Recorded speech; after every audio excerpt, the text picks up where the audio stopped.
যেমন ইব্রাহিম নবিয়ুনা আলাইহিস সালাতু ওয়াস সালাম, ইব্রাহিম আলাইহিস সালাতু ওয়াস সালাম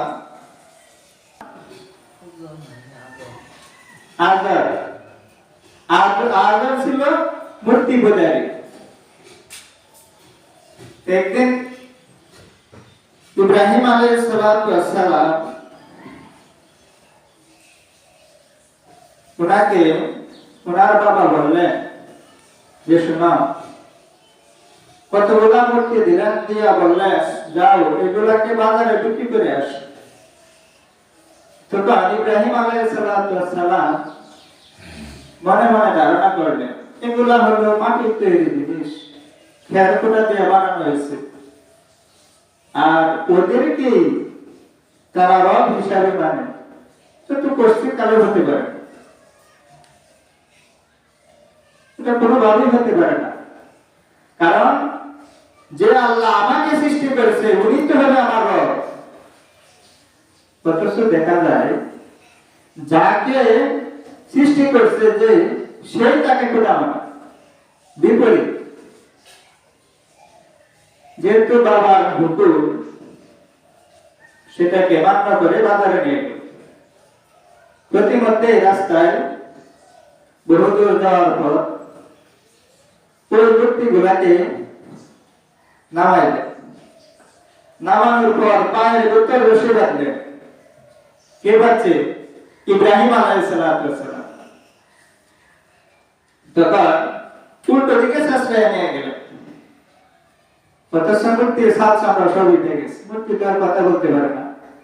বাজারে নিয়ে গেল, অনেক লোক জমা হল, কিন্তু কেউ মূর্তি কিনে না।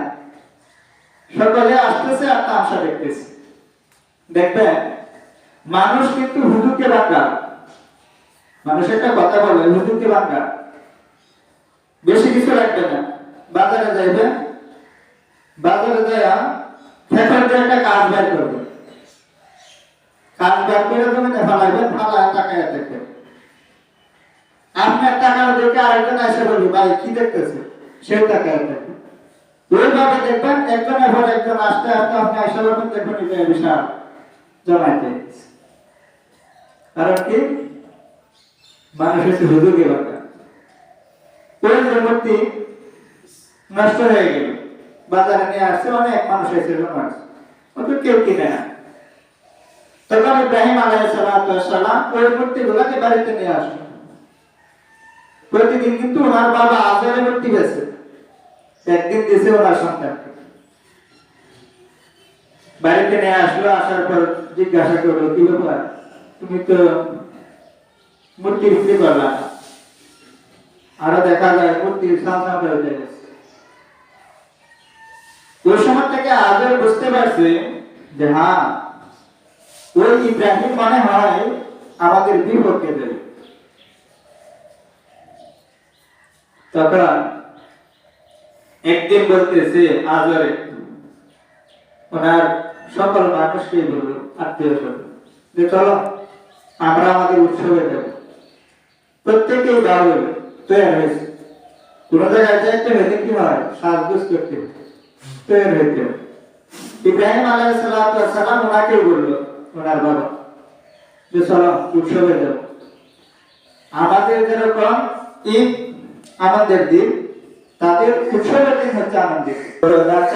তুমি যেহেতু যাইবে না, বাড়িতে তাই না মূর্তি গুলাকে দেখো।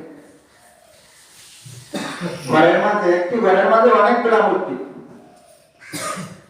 তখন বলতেছে যে আমার মূর্তি গুলাকে দেখো, মূর্তি খাবার টাবার যখন প্রয়োজন হয় খাবার দিও, যেহেতু তুমি উৎসবে যাইবা।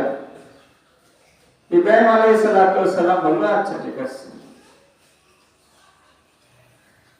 তারপর করা চলে গেল উৎসবে।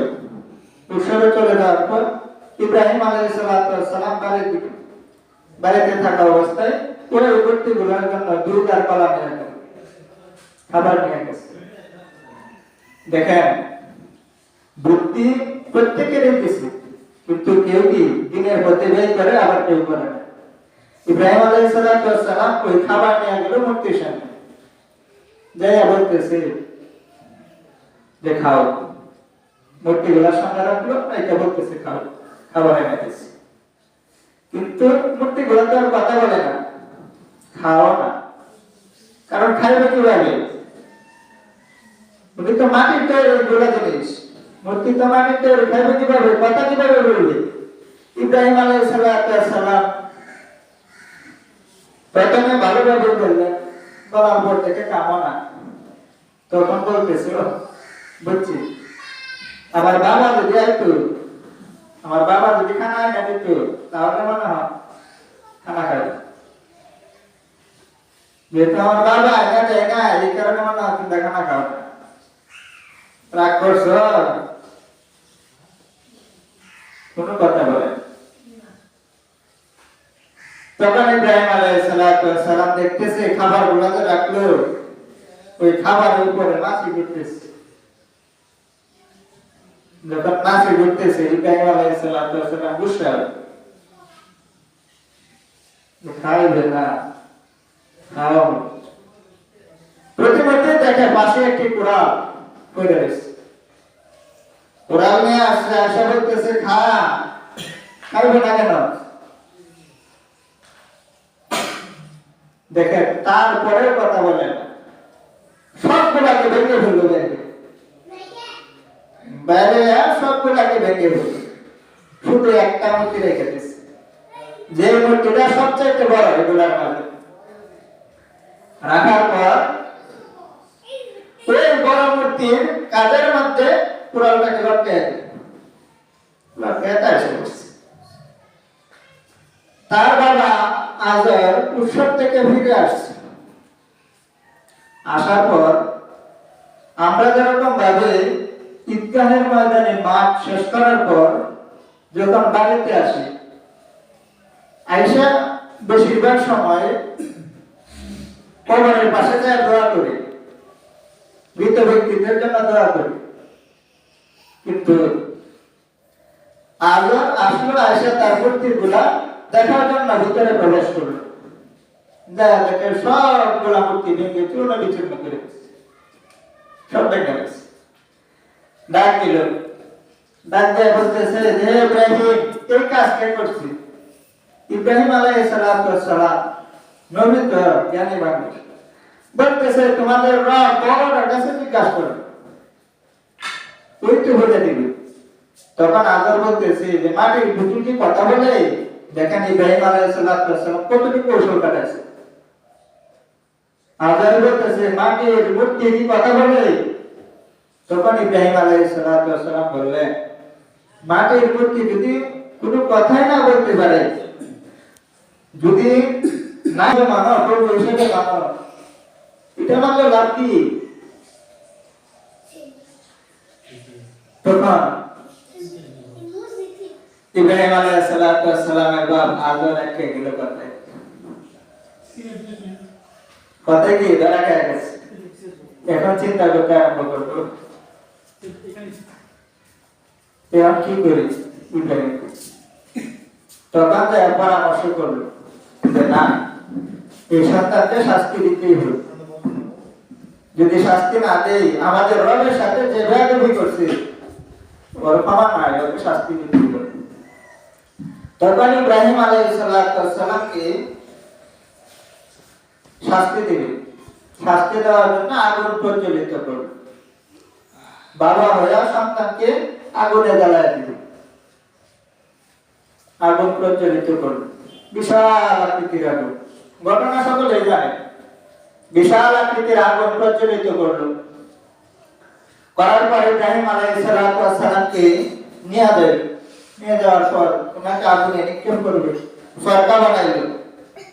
সরকা বানানোর পর ওই সরকার মাঝে ইব্রাহিম আলাইহিস সালামকে বাঁধবে, কারণ এত বিশাল আগুন প্রজ্বলিত করছে যা ধারে কাছে পর্যন্ত যাওয়া যায়, এত বিশাল।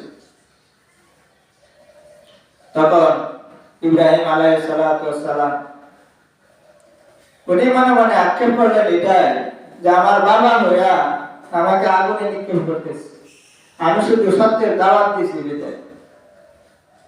তখন ইব্রাহিম আলাইহিস সালামকে খুব চেষ্টা করতেছে আগুনে ফেলানোর জন্য, কোনো ভাবেই পারে না। কোনোভাবে কি আগুনে ফেলতে পারে না। তখন শয়তান ইবলিস সে উটনি বুড়ির বেশ ধরে আসলো, এসে বলতেছে যে কাম করো, তোমরা ইব্রাহিমকে আগুনে ফেলানোর জন্য চেষ্টা করতেছ, এটা এইভাবে পারবা না, কি করা লাগবে?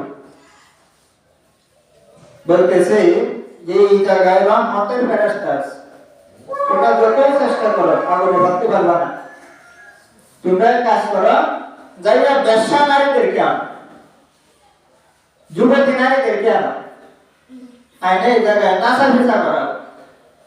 যদি নাচা ভিসা করাইতে পারো তাহলে রহমতের ফেরেশতা চলে যাবে, তখন কি আগুনে ফেলানো তোমাদের জন্য সহজ হবে। প্রতিমধ্যে যাইয়া ওই যখন ইব্রাহিম আলাইহিস সালামকে আগুনে নিক্ষেপ করতেছে, এমন সময় আল্লাহ রাব্বুল আলামিন বলে দিলেন নারুনি বারদাউ ওয়া সালামা, আগুনকে বলে দিলেন যে আগুন তুমি আমি ইব্রাহিমের জন্য ঠান্ডা আরামদায়ক হয়ে যাও, আর যদি না হও তাহলে তোমাকে আমি জাহান্নামের আগুনের ভিতরে নিক্ষেপ করব। দুনিয়ার আগুনকে বলতেছে ইব্রাহিমের জন্য ঠান্ডা আরামদায়ক হয়ে যাও, শুধু ঠান্ডা দিও না, ঠান্ডাও কিন্তু এক ধরনের কষ্ট, গরম যেরকম কষ্ট ঠান্ডাও কিন্তু কষ্ট আছে। এমন হও যেটা কি ইব্রাহিম আলাইহিস সালামের কষ্ট না হতো এরকম। তখন ইব্রাহিম আলাইহিস সালামকে আগুনে নিক্ষেপ করল। এর আগ মুহূর্তে অনেকেই বলছে, তারা এসে বলছে হে ইব্রাহিম আলাইহিস সালাম, আপনি বলেন যদি আপনি হুকুম দেন তাহলে আগুনে পানি বানায় দিব, আগুনকে আমি কি করে দিব, নিভাইয়া দিব। জিনারা বলছে অনেক, কিন্তু ইব্রাহিম আলাইহিস সালাম বলতেছেন যে তোমরা আসছো, আমার আল্লাহ তো এখানে কিছু পাই না, আমার কি রব নাই, আমারও তো প্রভু আছে, তোমার যেরকম প্রভু আছে রব আছে আমারও তো আছে, তাহলে তোমরা কেন আমার সহযোগিতা করা লাগবে? সাহায্য তো আসবে আল্লাহ তাআলার পক্ষ থেকে, সাহায্য করবে আল্লাহ, যাও তোমাদের আগুন নিভানো লাগবে না। তখন ইব্রাহিম আলাইহিস সালামকে আগুনে নিক্ষেপ করলো। নিক্ষেপ করার পর আগুন নিভে গেল, ফুলের বাগিচা হয়ে গেছে। ইব্রাহিম আলাইহিস সালামের একটি পশম পর্যন্ত পড়ল না। কিন্তু ওই যে বেশ্যা নারী যারা আসছিল ওই জায়গায় নাচা ভিসা করছিল, ওদেরকে চিহ্নিত করার জন্য তাদের কপালের ভিতর একটি করে টিপ দিয়ে দিয়েছিল। আমরা মুসলমানেরা কিন্তু অনেকে জেনে বুঝে অথবা কি অজানা সত্ত্বেও কি করি কপালের ভিতর টিপ দেই, জানা হয়ে গেল অনেকেই দিই, কিন্তু টিপ দেওয়া আসলে কোন জায়গা থেকে? ওই ইব্রাহিম আলাইহিস সালামকে যে সমস্ত মহিলারা জাহান্নামের ফালানোর জন্য সহযোগিতা করছিল ওই জায়গা থেকে আসলে টিপ দেওয়া। আজকের পর থেকে আপনার ছেলে মেয়ে নাতি নাতনিকে টিপ দেওয়ার জন্য দিবেন, কেউ দেন ওই জায়গা থেকে আসছে। আর বাদ্য বাজনা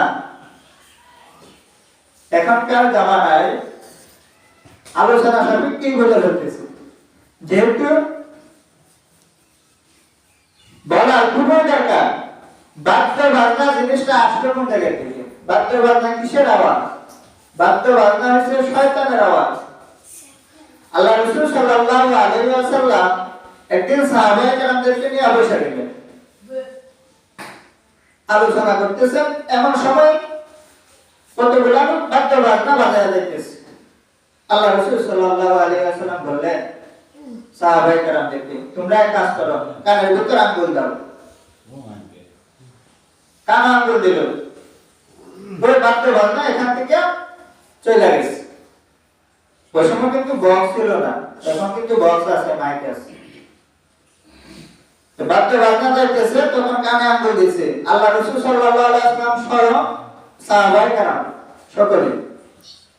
চলে যাওয়ার পর সাহাবায়ে কেরাম জিজ্ঞাসা করছে, ইয়া রাসূলুল্লাহ, আপনি আমাদেরকে কি জন্য বললেন কানে আঙ্গুল দেওয়ার জন্য, আবার ছেড়ে দেওয়ার জন্য? তখন বললেন যে এই যে বাদ্য বাজনা গেল এগুলো হচ্ছে শয়তানের আওয়াজ, এগুলা কি শয়তানের আওয়াজ। আমরা হচ্ছে এরকমই যে হুজুরা যতই বলুন কোনো লাভ নেই। বাল্লিগু আন্নি ওয়ালাউ আয়া। আল্লাহ রাসূল সাল্লাল্লাহু আলাইহি ওয়াসাল্লাম বললেন, তোমার পক্ষ হইতে একটি বাণী হলেও পৌঁছায় দাও। মানলে মানো, না মানলে না মানো। হুজুরে বলতেছে এটা তাল গাছ, সে বলতেছে এটা বাঁশ। আচ্ছা, কতছ কি জানা সত্ত্বেও এটা কি তাল গাছ। তুমি যদি বাঁশ মানে বলে তো বাঁশই তার। তাহলে বাল্লিগু আন্নি ওয়ালাউ আয়া, তোমার পক্ষ হইতে একটি বাণী হলেও পৌঁছায় দাও। কোন পর্যন্ত পৌঁছাইবা? আল্লাহ রাসূল সাল্লাল্লাহু আলাইহি ওয়াসাল্লাম আবার বলে গেলেন, তাদারুসুল ইলমি সাআতান মিনাল্লাইলি খায়রুম মিন ইহইহা। কিয়ামত পর্যন্ত পৌঁছানো যাবে, এটা তোমার দায়িত্ব।